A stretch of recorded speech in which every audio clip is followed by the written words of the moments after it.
Hello green മീഡിയാസിലേക്ക് സ്വാഗതം. October 15 ബുധനാഴ്ച Kerala box ഓഫീസിൽ നിറഞ്ഞോടുന്ന ചിത്രങ്ങളുടെ കളക്ഷൻ റിപ്പോർട്ടുകളുമായിട്ടാണ് വന്നിരിക്കുന്നത്. ബാൾട്ടി, ലോക, ഫെമിനിസ്റ്റ് ഫാത്തിമ, കാന്താര ആൻഡ് നമ്മൾ രാവണപ്രഭു ഈ ചിത്രങ്ങളുടെ കളക്ഷൻ റിപ്പോർട്ടുകളുമായിട്ടാണ് വന്നിരിക്കുന്നത്. ചാനൽ സബ്സ്ക്രൈബ് ചെയ്യുന്ന കാര്യം മറക്കല്ലേ എന്ന് ഓർമ്മിപ്പിക്കുകയോടെ ചെയ്യുന്നു. ബാൾട്ടിയുടെ കളക്ഷൻ റിപ്പോർട്ടുകളിലേക്ക് കടന്നു വരാം. ബാൾട്ടി ഇന്ന് 20-ാം ദിനമാണ്. ഈ ഒരു ബുധനാഴ്ച സിനിമയ്ക്ക് ഇതുവരെ ട്രാക്ക് ചെയ്യപ്പെട്ടിരിക്കുന്നത് 137ഓളം ഷോകളാണ്. 2200ഓളം ടിക്കറ്റുകൾ വിറ്റുപോയപ്പോൾ സിനിമയ്ക്ക് നേടാൻ കഴിഞ്ഞത് 3,25,000 രൂപയോളമാണ്. അതായത് ഇന്നലെ മിനിങ്ങാന്നുമൊക്കെ സിനിമയ്ക്ക് ലഭിച്ചത് 7.5 ലക്ഷം രൂപയ്ക്ക് മുകളിലായിരുന്നു എന്നുള്ളതാണ് ട്രാക്കിങ്ങിലൂടെ നമുക്ക് കാണാൻ കഴിയുന്നത്. അതായത് 12 ലക്ഷം രൂപയ്ക്ക് മുകളിലാണ് സിനിമയ്ക്ക് കഴിഞ്ഞ 2 ദിവസം ഉണ്ടായിരുന്നെങ്കിൽ ഇന്നും സമാനമായ രീതിയിൽ തന്നെയാണ് പോകുന്നത്. വൈകുന്നേരത്തെ മഴ അത് ചതിച്ചില്ലെങ്കിൽ തീർച്ചയായും അതേ റേഞ്ചിലേക്ക് സിനിമ പോകും. സ്റ്റഡിയായിട്ട് സിനിമയ്ക്ക് കളക്ഷൻ വരുന്നുണ്ട്. ട്രാക്കിങ്ങിലൂടെ മാത്രമായിട്ട് സിനിമയ്ക്ക് 7.5 കോടി നേടി 9 കോടിക്ക് മുകളിൽ കേരള ബോക്സ് ഓഫീസിൽ നിന്ന് സിനിമ നേടിയിട്ടുണ്ട്. വേൾഡ് വൈഡായിട്ട് സിനിമ 12 കോടിയോളമാണ് നേടിയിട്ടുള്ളത്. ബാൾട്ടി മികച്ച രീതിയിലുള്ള ഒരു മുന്നേറ്റം തന്നെയാണ് നടത്തുന്നത്. ഭാഷാ ചിത്രങ്ങളും അല്ലെങ്കിൽ കാന്താരയുടെയൊക്കെ റിലീസാണ് ബാധിച്ചിരിക്കുന്നത്. കാന്താരയുടെ കളക്ഷൻ അപ്ഡേറ്റുകളിലേക്ക് കടന്നു വരാം. കാന്താര ഇന്ന് 14-ാം ദിനമാണ്. ഒക്ടോബർ 15-ന് 869ഓളം ഷോകളാണ് ഇതുവരെ ട്രാക്ക് ചെയ്യപ്പെട്ടിരിക്കുന്നത്.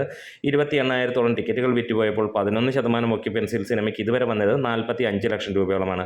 ആദ്യമായിട്ടാണ് സിനിമയ്ക്ക് ഇത്രയും ലോ കളക്ഷൻ വരുന്നത്. അതായത് ഫൈനൽ കളക്ഷൻ വരുമ്പോഴത്തേക്ക് ഇന്ന് സിനിമയ്ക്ക് 70 ലക്ഷം രൂപയ്ക്ക് മുകളിലുണ്ടാകും ട്രാക്കിങ്ങിലൂടെ മാത്രമായി എന്നുള്ള പ്രതീക്ഷയാണ്.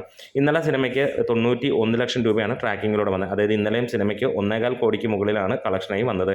കേരള ബോക്സ് ഓഫീസിൽ നിന്ന് സിനിമ 49 കോടിക്ക് അടുത്തേക്ക് എത്തിയിരിക്കുകയാണ്. ഇന്നും സിനിമയ്ക്ക് മികച്ച കളക്ഷനോടെ വരും. അതോടുകൂടി സിനിമ 50 കോടിയിലേക്ക് എത്തുമെന്നുള്ള പ്രതീക്ഷയാണ്. കാന്താര വലിയ ഒരു സക്സസ്സായി മുന്നോട്ട് പോകുമ്പോൾ ഇതിനോടകം തന്നെ സിനിമയ്ക്ക് നേടിയിരിക്കുന്നത് പുതിയ വരുന്ന റിപ്പോർട്ടുകൾ 720 കോടിയോളമാണ് എന്നുള്ളതാണ്. കർണാടകത്തിൽ നിന്ന് മാത്രമായി 202 കോടിയും തെലുങ്കിൽ നിന്ന് 108 കോടിയും തമിഴ്നാട്ടിൽ നിന്ന് 61 കോടിയും കേരള ബോക്സ് ഓഫീസിൽ നിന്ന് 49 കോടിയുമാണ് സിനിമയുടെ കളക്ഷനായി പുറത്തു വരുന്നത്. നോർത്ത് ബെൽറ്റിൽ നിന്ന് 195 കോടി നേടിയപ്പോൾ ഓവർസീസിൽ നിന്ന് 103 കോടിയോളമാണ് സിനിമയ്ക്ക് വന്നതായി പുറത്തു വരുന്ന റിപ്പോർട്ടുകൾ. എന്തായാലും കാന്താര ഈ വരുന്ന ആഴ്ചയോടുകൂടി 850 കോടിക്ക് മുകളിലേക്ക് എത്തും എന്നുള്ളതാണ്. ഒരുപക്ഷെ 900 കോടിയിലേക്ക് എത്താനുള്ള ചാൻസുകളുണ്ട്. ദീപാവലി ദിനങ്ങൾ കഴിയുമ്പോൾ സിനിമ 1000 കോടിയിലേക്ക് എത്തുമെന്നുള്ളതാണ്. അങ്ങനെയാണെങ്കിൽ അതൊരു വലിയ റെക്കോർഡായി മാറും. കന്നഡ ഭാഷയ്ക്ക് വലിയ രീതിയിലുള്ള ഒരു മുന്നേറ്റമാണ് ഈ ഒരു സിനിമ നൽകുന്നത്. ഫെമിനിസ്റ്റ് ഫാത്തിമ എന്ന ചിത്രത്തിൻ്റെ കളക്ഷൻ റിപ്പോർട്ടുകളിലേക്ക് വരാം. ഒരു കുഞ്ഞൻ സിനിമയാണ്. ഫൈസൽ മുഹമ്മദ് സംവിധാനം ചെയ്ത ഈ ഒരു ചിത്രം ഈ 6-ാം ദിവസം ഓടുമ്പോഴും മികച്ച രീതിയിലുള്ള ബുക്കിങ്ങും കാര്യങ്ങളുമൊക്കെ ആയി പോകുന്നു. ആവറേജ് സിനിമയ്ക്ക് 60-70 ഷോകൾ മാത്രമാണുള്ളത്. ഇന്നും 63 ഷോകൾ ട്രാക്ക് ചെയ്തപ്പോൾ 1000-ന് മുകളിലുള്ള ടിക്കറ്റുകളാണ് വിറ്റുപോയത്. 1.5 ലക്ഷം രൂപയോളം സിനിമയ്ക്ക് ഇതുവരെ നേടാനും കഴിഞ്ഞിട്ടുണ്ട്. ഇന്നലെ 2,36,000 രൂപയാണ് ട്രാക്കിങ്ങിലൂടെ വന്നത്. അതിന് മുന്നോടി ഉള്ള എല്ലാ ദിനങ്ങളിലും 3 ലക്ഷം 4 ലക്ഷം അങ്ങനെയുള്ള കളക്ഷനാണ് വന്നത്. ഇതുവരെ ട്രാക്കിങ്ങിലൂടെ മാത്രമായി 18,75,000 രൂപയോളമാണ് സിനിമയ്ക്ക് വന്നിരിക്കുന്നത്. അതായത് 26 ലക്ഷം രൂപയ്ക്ക് മുകളിൽ കേരള ബോക്സ് ഓഫീസിൽ നിന്ന് സിനിമയ്ക്ക് നേടാൻ കഴിഞ്ഞു എന്നുള്ളതാണ്. ഒരു കുഞ്ഞൻ സിനിമ ഇത്രയും വമ്പൻ സിനിമകൾക്കിടയിൽ നല്ല ഒരു വിജയം നേടി മുന്നോട്ട് പോവുകയാണ്. ഇതിനോടകം തന്നെ 500-ന് മുകളിലുള്ള ഷോകളാണ് കേരളത്തിൽ വന്നിരുന്നത്. 12,000ഓളം ടിക്കറ്റുകളും വിറ്റുപോയിട്ടുണ്ട്. ലോക ചാപ്റ്റർ 1 ചന്ദ്ര ഇതാ 50-ാം ദിവസത്തിലേക്ക് കടക്കുകയാണ്. ഇന്ന് 49-ാം ദിനമാണ്. സിനിമയ്ക്ക് 390 ഷോകൾ ട്രാക്ക് ചെയ്തപ്പോൾ 4,500ഓളം ടിക്കറ്റുകളാണ് സിനിമയ്ക്ക് ഇന്ന് വിറ്റുപോയിരിക്കുന്നത്. 8 ലക്ഷം രൂപയോളമാണ് സിനിമയ്ക്ക് ഇതുവരെ വന്നിരിക്കുന്ന ട്രാക്ഡ് കളക്ഷൻസ്. ഇന്നലെയും മിനിങ്ങാന്നും എല്ലാം സിനിമയ്ക്ക് 10.25 ലക്ഷം രൂപയ്ക്ക് അടുത്താണ് കളക്ഷനായി വന്നത്. അതായത് തിങ്കളും ചൊവ്വയും ഒക്കെ സ്റ്റഡിയായിട്ട് 10 ലക്ഷത്തിന് മുകളിൽ സിനിമ പോകുന്നു. അതായത് 17-18 ലക്ഷം രൂപ അല്ലെങ്കിൽ 20 ലക്ഷം രൂപ സിനിമയ്ക്ക് കളക്ഷൻ വന്നു എന്നുള്ളത് നമുക്ക് പ്രതീക്ഷിക്കാവുന്നതാണ് ബോക്സ് ഓഫീസിൽ നിന്ന്. ഇന്നും സമാനമായ രീതിയിൽ തന്നെയാണ് 10 ലക്ഷം രൂപയ്ക്ക് മുകളിലേക്ക് പോകുമെന്ന് ഉറപ്പിച്ചിരിക്കുന്നു. ഇതിനോടകം തന്നെ ട്രാക്കിങ്ങിലൂടെ മാത്രം 110 കോടി 69 ലക്ഷം രൂപ സിനിമ കടന്നിരിക്കുകയാണ്. തുടരുമെന്ന ചിത്രം 107 കോടി എത്തിക്കഴിഞ്ഞപ്പോൾ അല്ലെങ്കിൽ 107 കോടി 19 ലക്ഷം എത്തിക്കഴിഞ്ഞപ്പോൾ സിനിമയ്ക്ക് 118 കോടി വന്നു. പക്ഷേ എല്ലാവരുടെയും ഒരു ചോദ്യമാണ് 111 കോടിക്ക് അടുത്ത് എത്തിക്കഴിഞ്ഞിട്ടും ഈ ഒരു സിനിമയ്ക്ക് 121.5 കോടി കഴിഞ്ഞിട്ടേ ഉള്ളൂ എന്നുള്ളൊരു ചോദ്യം. സിനിമ ഇപ്പോൾ 122 കോടി ടച്ച് ചെയ്യാൻ പോവുകയാണ്. ഇന്നത്തോടെ സിനിമ 122 കോടിയിലേക്ക് കേരള ബോക്സ് ഓഫീസിൽ നിന്ന് നേടുമെന്നാണ് പ്രതീക്ഷിക്കുന്നത്. വേൾഡ് വൈഡായിട്ട് സിനിമ 301 കോടി കഴിഞ്ഞു. 301 കോടി 90 ലക്ഷം രൂപയാണ് സിനിമയുടെ ഇന്നലെ വരെയുള്ള കളക്ഷൻ റിപ്പോർട്ടുകൾ. ഇന്നത്തെ കളക്ഷനോട് കൂടി 302 കോടിയിലേക്ക് എത്തും എന്നുള്ളത് ഉറപ്പിക്കുകയാണ്. അതായത് കേരള ഫയൽസ് എന്ന ആ ഒരു ചിത്രത്തിൻ്റെ കളക്ഷനൊപ്പം ഈ സിനിമ എത്തുന്നു. വരുന്ന ദിവസങ്ങളിലും സിനിമ പ്രദർശനമുണ്ടാകും.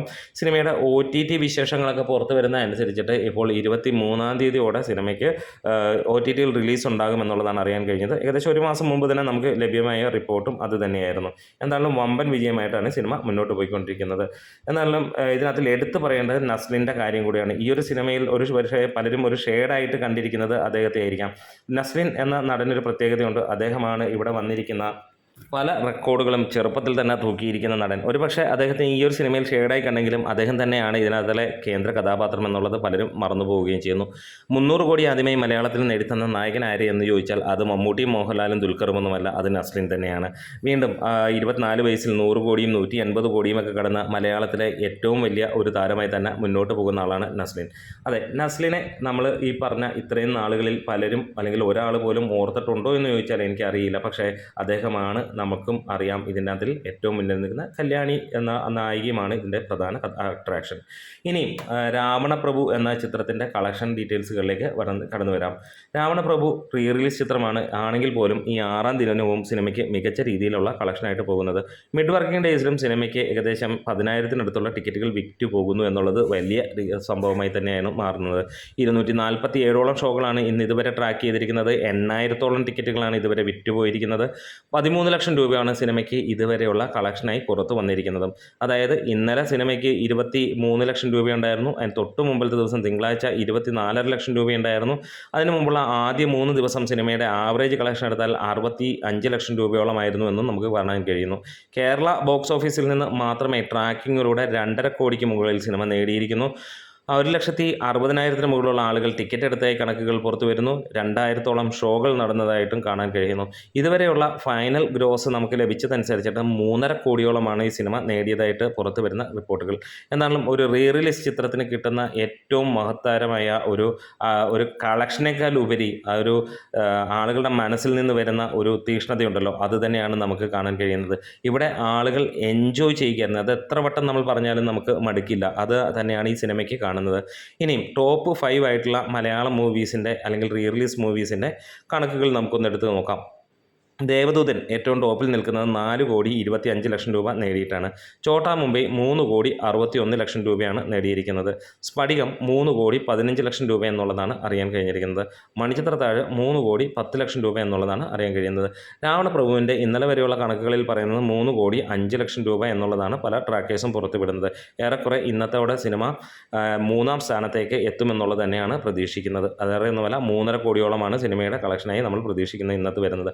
എന്താണേലും വരുന്ന ആഴ്ചയോടുകൂടി തന്നെ സിനിമ ദേവദൂതൻ്റെ ആ റെക്കോർഡും തകർത്ത് മുന്നോട്ട് പോകും എന്നുള്ളതിന് യാതൊരു സംശയവുമില്ല. റീ റിലീസ് ചിത്രങ്ങൾ ഇറക്കുകയാണെങ്കിൽ ഇങ്ങനെയാണ് ഇറക്കേണ്ടത്. അല്ലാണ്ട് ചുമ്മാ ആൾ കയറാത്ത പടവും അല്ലെങ്കിൽ സിനിമ ഇറക്കുന്നതിനേക്കാൾ കൂടുതൽ ഫാൻസിനോടാണ് പറയാനുള്ളത്, തിയേറ്ററിൽ പോയി ടിക്കറ്റ് എടുത്ത് കാണൂ. സോഷ്യൽ മീഡിയയിൽ നിന്ന് ചർച്ച ചെയ്ത് വിപ്ലവം സൃഷ്ടിക്കുന്നതല്ല കാര്യം എന്നുള്ളത്. ഇനിയും വരുന്നുണ്ട് പല സിനിമകളും. അപ്പോൾ അവിടെയൊക്കെ നമ്മൾ കാണേണ്ടത് തിയേറ്ററിലുള്ള ആളുകളുടെ ആ ഒരു പ്രകടനമാണ്. നമ്മുടെ വീഡിയോസ് ഇഷ്ടമായെങ്കിൽ ഒന്ന് സപ്പോർട്ട് ചെയ്ത് തരണം. മീഡിയാസ്.